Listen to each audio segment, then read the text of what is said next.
الشخص الذي توفى في أثناء إجراءات التحقيق معه هو كان تحت قيد التحقيق ضمن متهمين آخرين تم التحفظ عليهم في حراسة الجهاز. بعد أن شعر بأعراض المرض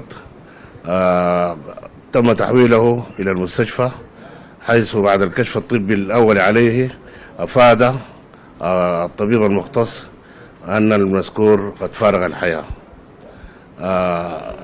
تم إدخاله إلى المشرحة ولمعرفة أسباب الوفاة، وتم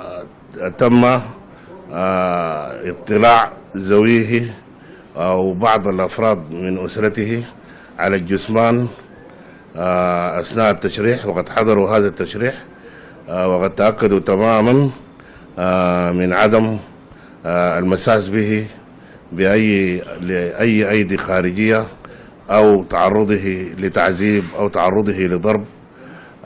هذا ما لم يكن. واستلمت الأسرة هذا الجثمان وقاموا بمواراته السرى.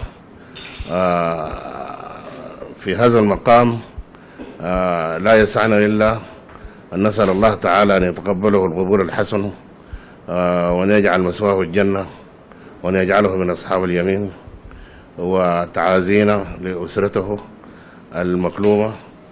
وهذا أمر الله، وكل نفس ذائقة الموت.